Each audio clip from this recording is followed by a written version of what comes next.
Salam alaikum, bonjour tout le monde, Azul.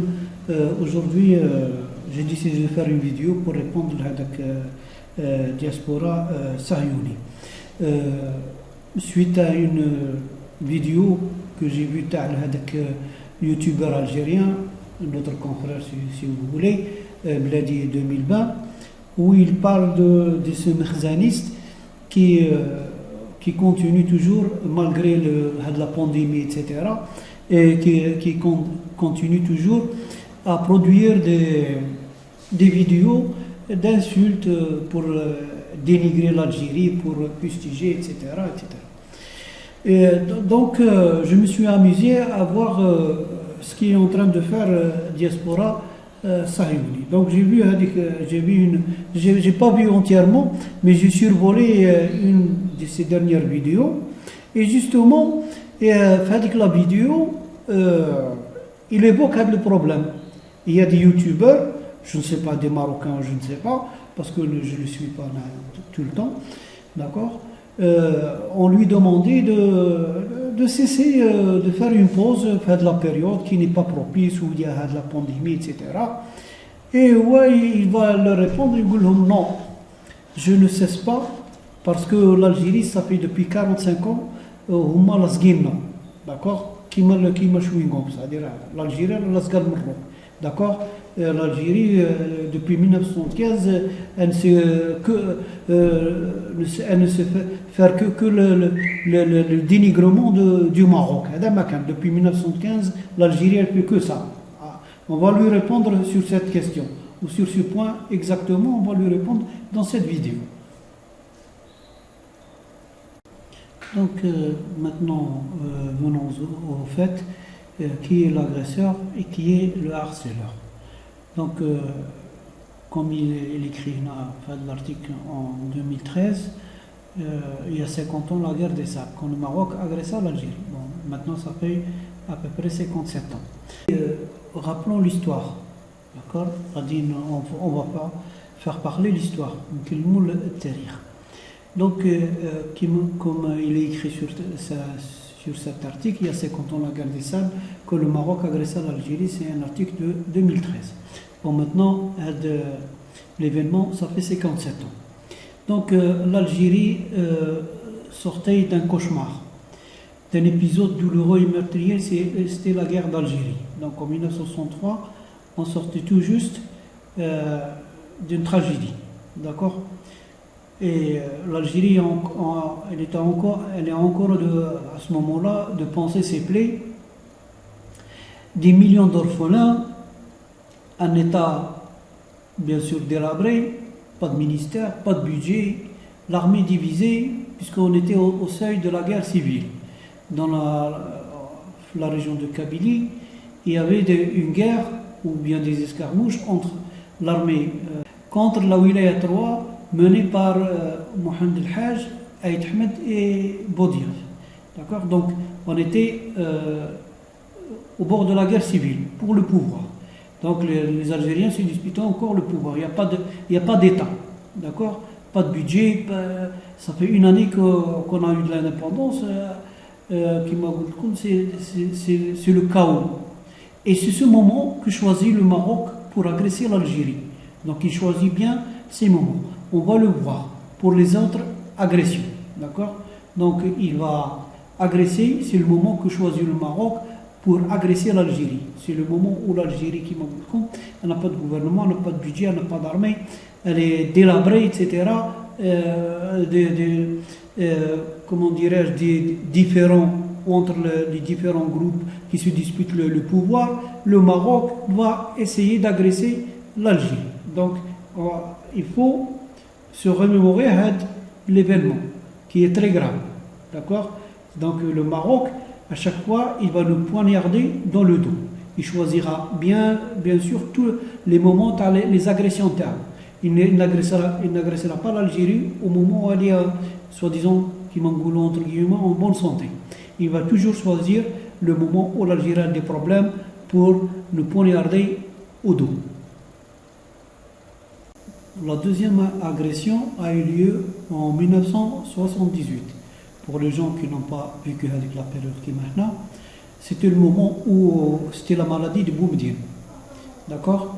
Donc il choisit où l'Algérie n'avait pas de pouvoir, si vous voulez, parce que Boumediene, généralement, il était sur le maître à bord, d'accord?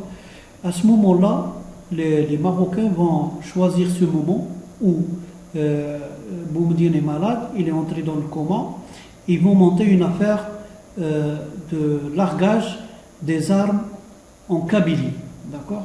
Donc pour les gens qui n'ont pas vécu Hadak, je rappelle l'événement et qui se trouve dans l'article Le Monde daté du 13 juillet 1982, c'est-à-dire 4 ans après l'événement. Les comploteurs du Cap Sigli ont été condamnés à des peines de 3 à 12 ans de prison. On va rappeler l'événement. Les comploteurs de Cap Sigli ont comparé récemment dans le plus grand secret devant le tribunal militaire de Blida, qui les a condamnés à des peines allant de 12 à 3 ans de prison.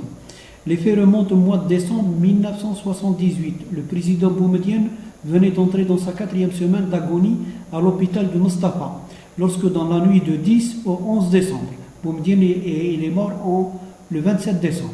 Donc c'est à la nuit de 10 au 11 décembre, un avion Hercule C-130 marocain, tout feu éteint, largué à proximité de Cap Sigli sur la côte kabyle entre Bjaïa et Azpoun, plusieurs ballots d'armes et de munitions qui auront permis d'équiper quelques 500 hommes.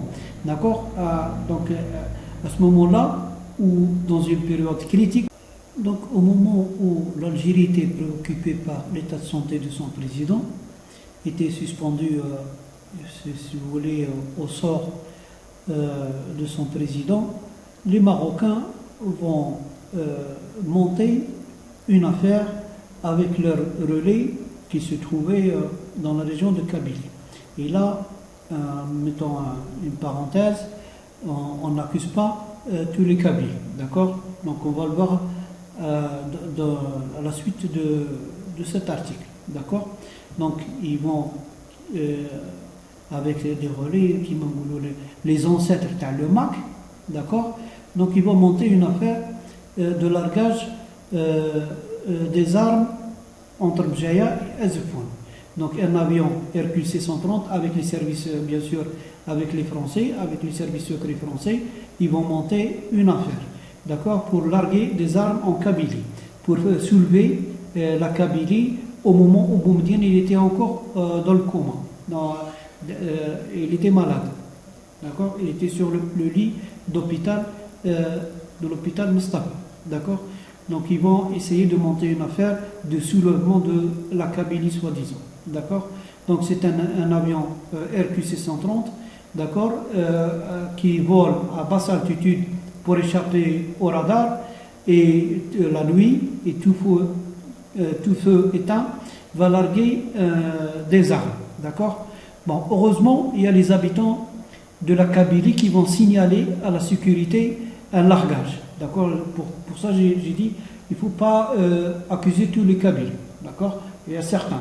Il y a des mauvais et des bons partout, dans chaque région algérienne. Pas uniquement en Kabylie. D'accord. Dans chaque région, il y a des bons, il y a des opposants, etc. Donc, révélons le parachutage une semaine après qu'il y eut eu.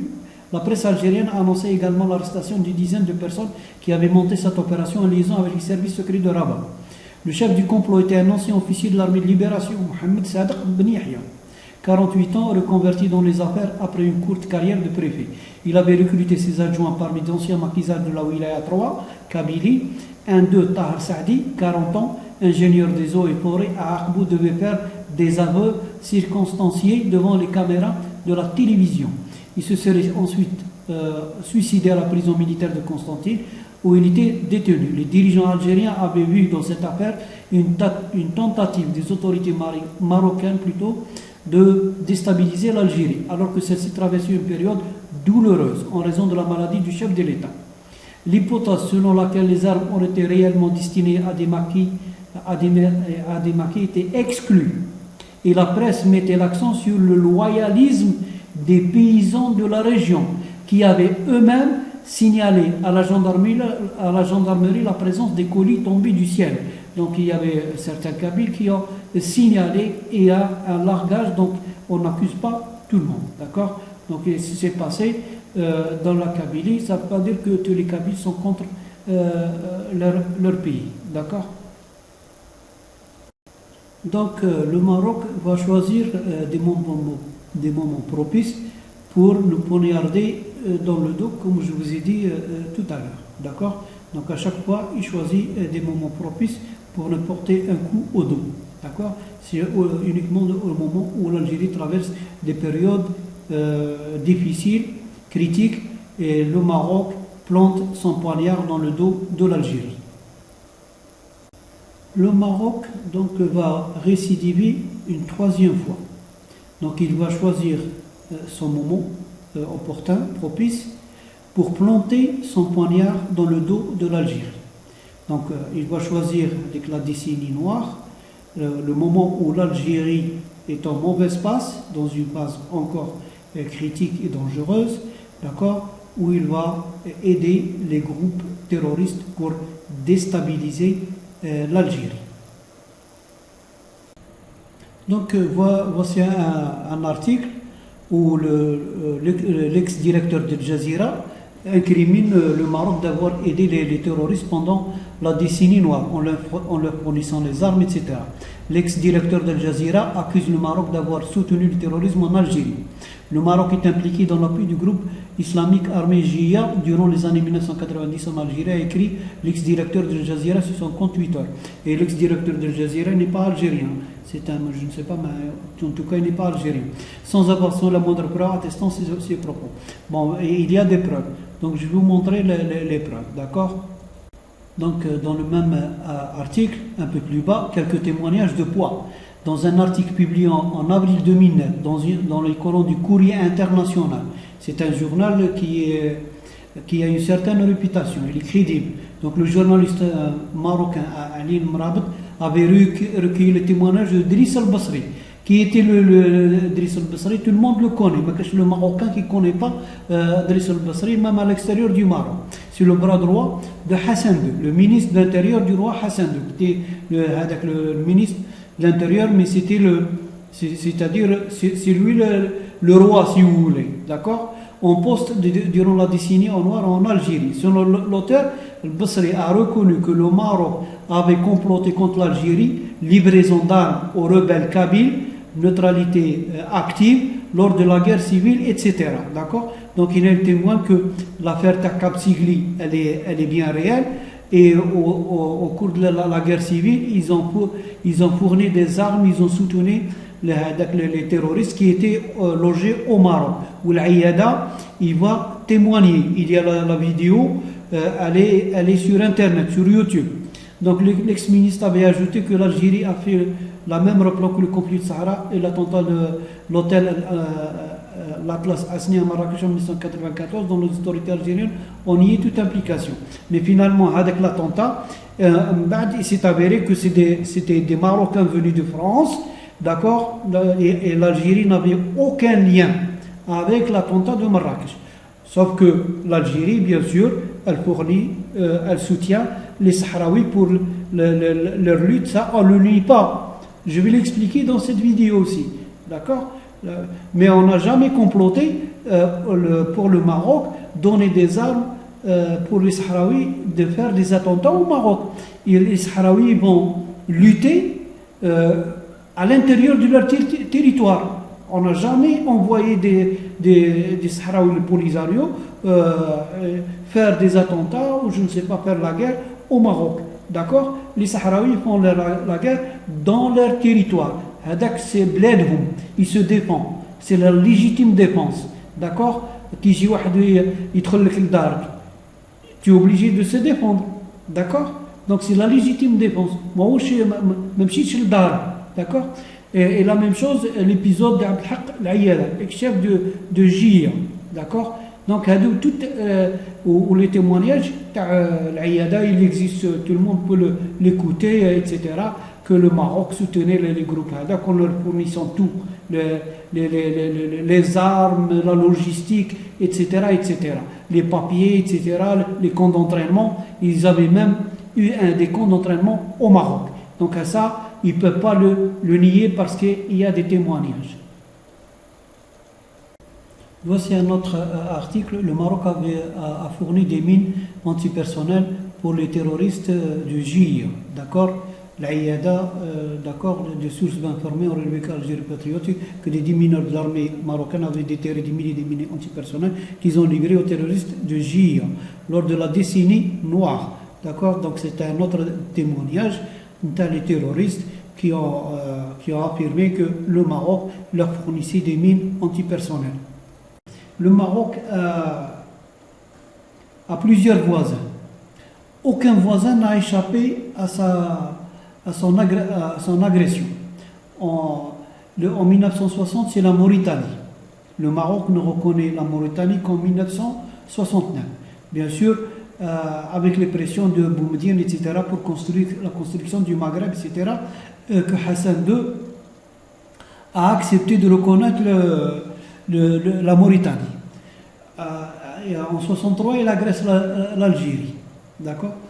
En 1975, il agresse le Sahara occidental. Il occupe le Sahara, il colonise le Sahara occidental.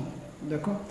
En 2002, il va attaquer l'île Persil ou la Leila qui ou ce qu'on appelle la guerre du Persil, d'accord, ou bien Leila, l'îlot de Leila, les coulisses d'un désastre. Il y a tout juste 15 ans, une guerre a failli éclater entre Rabat et Madrid autour de la souveraineté du rocher de Persil ou Persil. L'épisode est commémoré triomphalement par l'armée espagnole qui l'avait repris par la force après une brève présence marocaine. Voici les minutes méconnues d'un bras de fer passé sous silence du Maroc. D'accord. Pour les voisins. Donc il ne se contente pas d'agresser uniquement ses voisins. Donc il va agresser des pays lointains. Par exemple l'Irak. Il ne va pas faire partie de la coalition qui va agresser l'Irak. Il va agresser, ces dernières années, il va agresser le Yémen à des milliers de kilomètres. D'accord.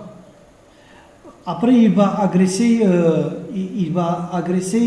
la Syrie. Et je vous montre la vidéo, d'accord, où il y a à l'ONU où le Maroc s'attaque à la Syrie. Et le représentant de la Syrie va lui rendre la monnaie. Comme je vous ai dit, donc voici l'attaque du représentant du Maroc contre un pays arabe, un pays musulman, d'accord. Mais le représentant de la Syrie va lui rendre comme la monnaie. En 2013, l'ONU, la Syrie traite les Marocains d'esclaves et menace d'aider le Polisario. D'accord. Donc c'est ça le Maroc. Donc le Maroc, il n'agresse pas que ses voisins. Il agresse des pays lointains, d'accord, qui se trouvent à des milliers de kilomètres ou qui ne sont pas limitrophes. Qu'est-ce que le Maroc reproche à l'Algérie? Quel est le reproche que fait le Maroc à l'Algérie? On va discuter de ce reproche. Donc le reproche ou le grief que fait le Maroc à l'Algérie, c'est l'affaire du Sahara occidental. Le Sahara occidental, aucun pays ne reconnaît la souveraineté du Maroc sur le Sahara occidental. On ne va pas encore faire une millième vidéo sur l'affaire Hadi, parce que le Sahara occidental, même la Cour de justice de la Haye en 1975, elle a débouté le Maroc et la Mauritanie qu'il n'y a pas de souveraineté. D'accord. Et elle le dit clairement, c'est la Cour de justice internationale de la Haye, elle dit qu'il n'y a pas de souveraineté du Maroc ou de la Mauritanie, et elle préconise le référendum. L'Algérie, elle a adhéré à cette recommandation de l'ONU depuis 1963, lorsque l'Espagne occupait encore le Maroc.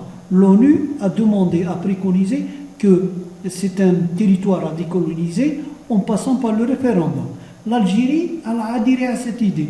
On n'a rien, c'est pas notre idée qu'on a imposée au monde. C'est le monde qui dit ça. L'Algérie, elle a adhéré, c'est tout. D'accord. Où est le problème? Avec la justice et le droit, on lui reproche, on l'insulte. Et même dans l'islam, l'islam تاعنا بالدين تاعنا اللي يقول لك رب العالمين قول الحق ولو على نفسك. D'accord. Donc l'Algérie, elle ne fait que respecter les préceptes même de l'islam. Donc, l'Algérie s'est conformée au droit international, elle a adhéré au droit international, ce que le monde entier l'exige. Ce n'est pas l'Algérie qui l'exige, c'est le monde entier qui exige que l'affaire doit passer par le référendum. Ou l'Algérie, ils font le référendum, que les Sahraouis optent pour le Maroc, Allah yasahel alayhum. Ils optent pour pour la Mauritanie, Allah yasahel alayhum. Ou ils optent pour l'indépendance, on doit respecter leur choix. L'Algérie n'a jamais dit que le Sahara occidental doit être indépendant. Elle a dit qu'il faut faire le référendum, et aussi au peuple sahraoui de choisir son destin. Qu'il veut être marocain, Allah yasahel alayh. Ça ne nous pose aucun problème. Qu'il soit mauritanien, Allah yasahel alayh. Qu'il soit indépendant, Allah yasahel alayh. Mais il faut on doit demander l'avis des Sahraouis. On ne leur impose pas un choix. Donc c'est à eux de choisir leur destin. C'est tout. Où est le problème? On aide le Sahara, les Polisario. Oui, on l'aide matériellement et militairement. Mais on ne lui dit pas d'aller agresser les Marocains à l'intérieur du Maroc. Et on leur dit de défendre leur territoire contre un agresseur.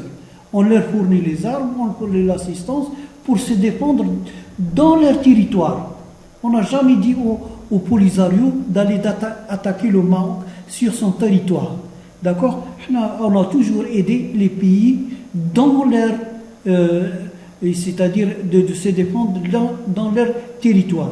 D'accord, comme les Palestiniens, etc. L'Algérie, on va reprocher à l'Algérie ce que recommande le droit international, que les Palestiniens doivent avoir un État, c'est tout. D'accord, et on les aide on leur dit, on leur fournit pour se défendre à l'intérieur de leur territoire. On n'a jamais dit aux Palestiniens, allez-y attaquer Israël ou le Polisario d'attaquer le Maroc. D'accord? L'assistance que l'Algérie fournit au Polisario, c'est uniquement pour qu'il se défende à l'intérieur de son territoire. Et le Polisario, il est reconnu par l'ONU comme le seul représentant du peuple sahraoui. Ce n'est pas une organisation fantoche.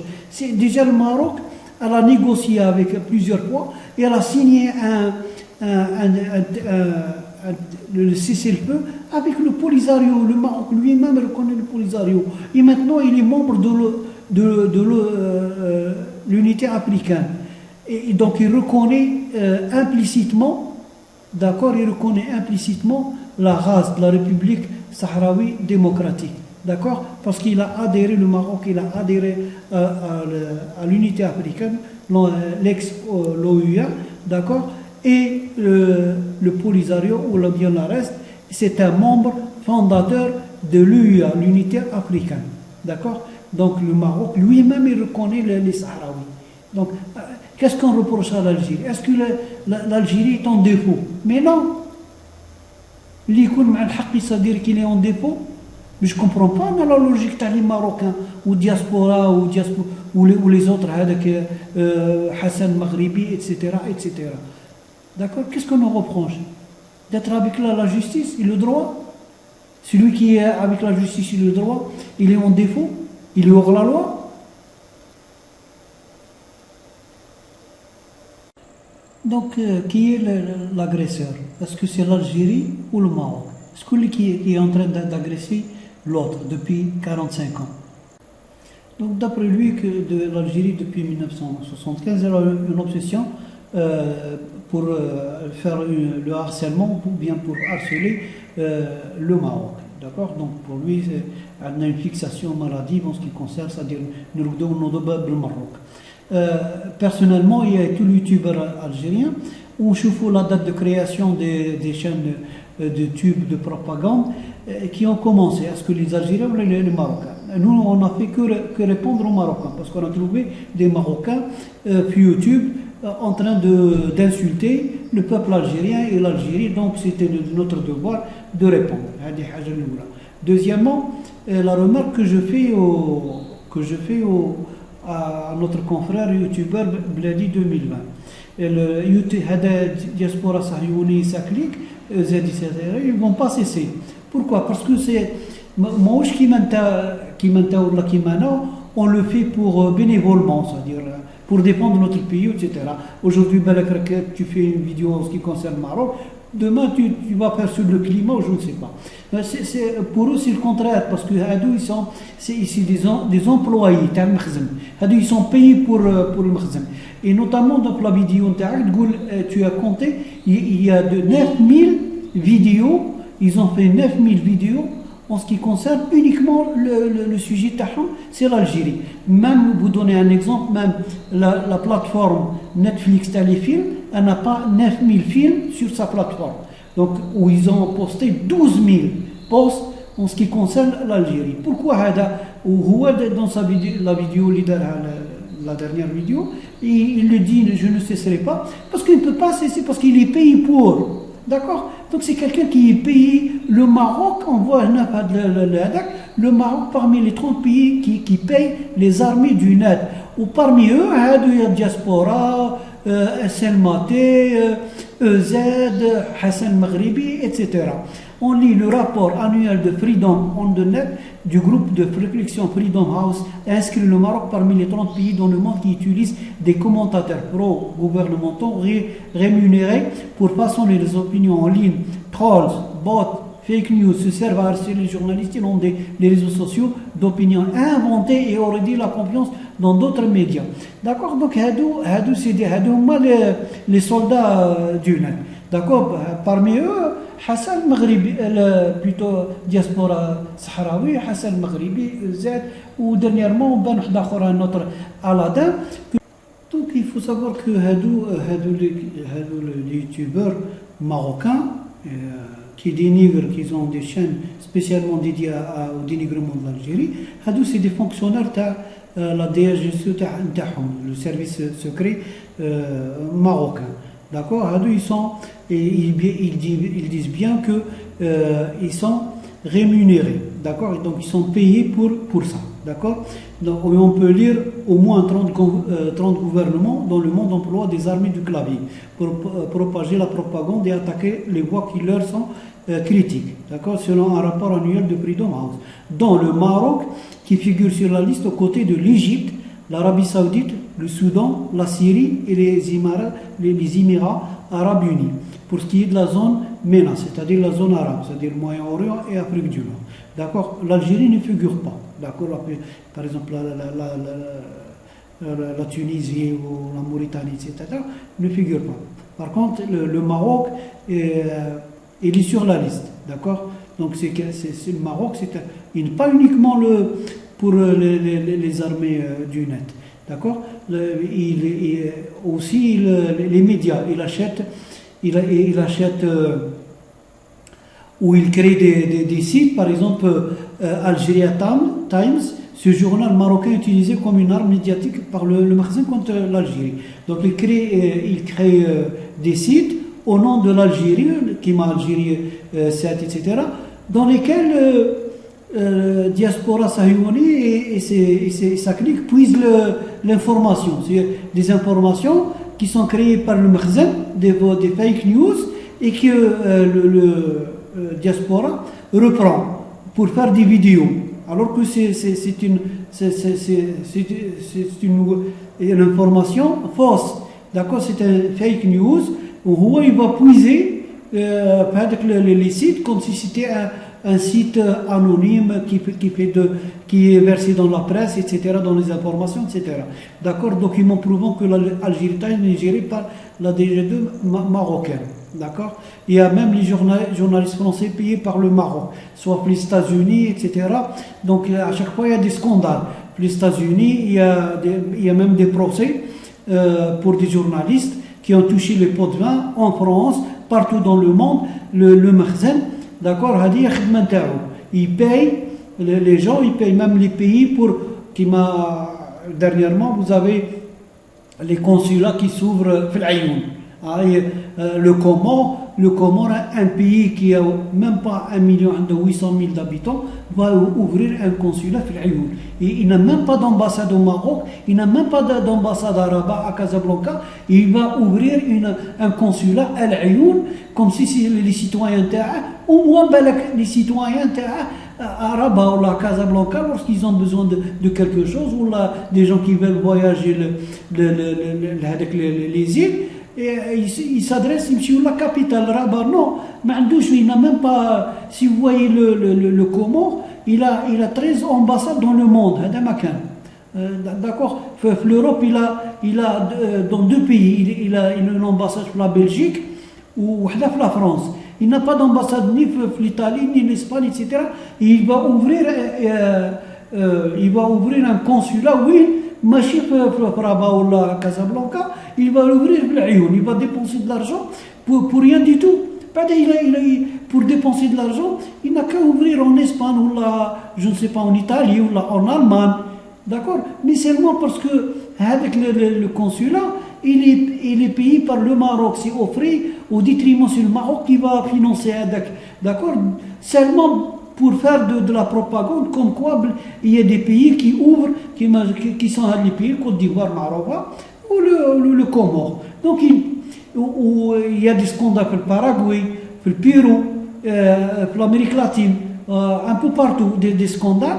Dans le Maroc, les versets de pots de vin, des députés dans le Paraguay. Si vous faites des recherches, vous allez trouver énormément de scandales dans le Maroc. Le Maroc, il paye des journalistes, il fait des sites anti-algériens, il paye des internautes, etc. etc. Donc, c'est connu, c'est une armée qui se déchaîne contre l'Algérie.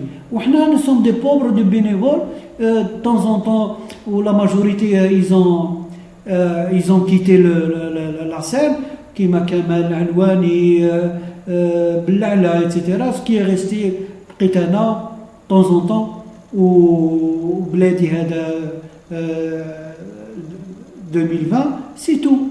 D'accord. Il n'y a pas de site, il n'y a même pas un site qui dénigre l'Algérie. Vous voulez que l'Algérie, ça fait 45 ans que l'Algérie, quand l'Algérie elle a une fixation sur le Maroc, quand elle paye des journalistes, elle fait des sites anti-marocains, elle paye des youtubeurs, des Facebook, etc.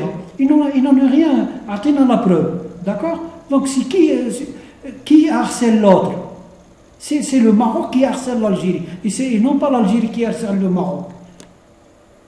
Donc, et pour vous montrer, parce que moi j'ai fait une petite recherche, etc., en ce qui concerne le Maroc, vous avez le site Marolix, vous avez plusieurs articles.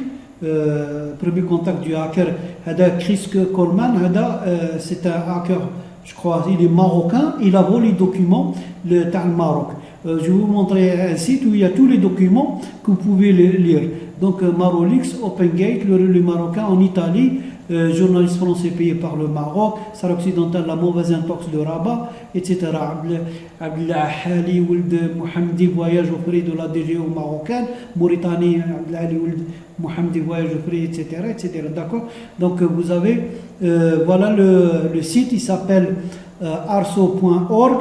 D'accord, vous allez trouver tous les documents que Chris Coleman, c'est un hacker marocain qui s'appelle comme ça, il a volé, ils sont classés par série 01, 022, etc. et par année. Donc vous allez trouver tous les documents qu'il a volés, d'accord, dans ce site il est plein, d'accord, de preuves que, alors que l'Algérie, ils ont attrapé, par exemple, comme ça, des preuves que l'Algérie fait de la propagande, ou là elle essaie de fabriquer des fake news en ce qui concerne le Maroc, etc. D'accord. Contrairement au Maroc. Et toujours il a été pris la main dans le sac. D'accord. Donc le Maroc emploie comme toute une armée d'internautes ou toute une armée de journalistes à travers le monde qu'ils achètent, par exemple, comme Hada, vous les connaissez, peut-être Hada vous connaissez bien, il travaille sur la chaîne LCI, d'accord, le journaliste à LCI, qui est payé par le Maroc, ainsi que des journalistes, Hada José Garçon, qui accuse l'Algérie l'article, parce que Tawa, même lui, il est payé par le Maroc, d'accord, il travaille pour Libération. Où il y a d'autres qui travaillent le point, etc. Donc deux des journalistes mis en cause dans l'affaire des journalistes français qui auraient été payés par la monarchie marocaine à plusieurs reprises afin que ces médias diffusent en France la position officielle sur la question du Sahara occidental. On réagit mercredi dans le magazine Le Point en démontant ces informations. Ils accusent l'Algérie. Alors que c'est Chris Coleman, voilà, par exemple Chris Coleman qui a dévoilé les choses, les documents, et qui a révéler les pots de vin versés par le Maroc, le service secret marocain, aux journalistes et aux pays à travers le monde. Donc la même chose, un document prouvant que l'Algérie Times est géré par la DGED marocaine. Voilà par exemple le message transféré, Casablanca le 13 septembre 2010, à monsieur le directeur général, sous-directeur du cabinet de Rabat. Objet l'arrêt des activités du journal électronique Algérien Times. Monsieur le directeur général, j'ai le regret de vous annoncer que le journal électronique Algérien Times cesserait ses activités médiatiques et politiques à partir du 25 septembre 2010, selon le superviseur basé aux USA. Depuis la rupture définitive avec Anwar Malek, il y a un an, selon vos instructions, le journal est devenu marocain à 100%, son staff est constitué du personnel suivant. D'accord, voilà un document que le Chris Coleman a pu dérober au Makhzen, d'accord, qui prouve que des sites soi-disant qui se font passer pour des sites algériens, réellement ce sont des sites marocains, d'accord, c'est le Makhzen, d'accord, il met un nom algérien, donc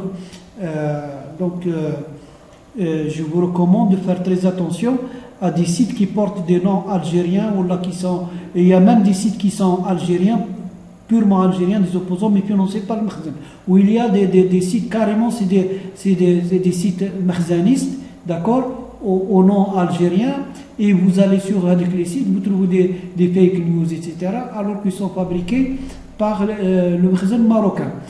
Donc après cette présentation non exhaustive des activités subversives du Maroc et du service marocain, donc complète, elle n'est pas exhaustive.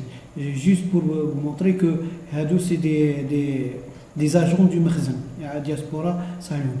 Pour s'en convaincre, vous voyez uniquement les moyens qui sont mis à leur disposition, les caméras, etc., sophistiquées, ce que nous n'avons pas, nous, les petits internautes qui se contentent d'un portable et d'un ordinateur, d'accord, un ordinateur rudimentaire qui m'égoule, d'accord.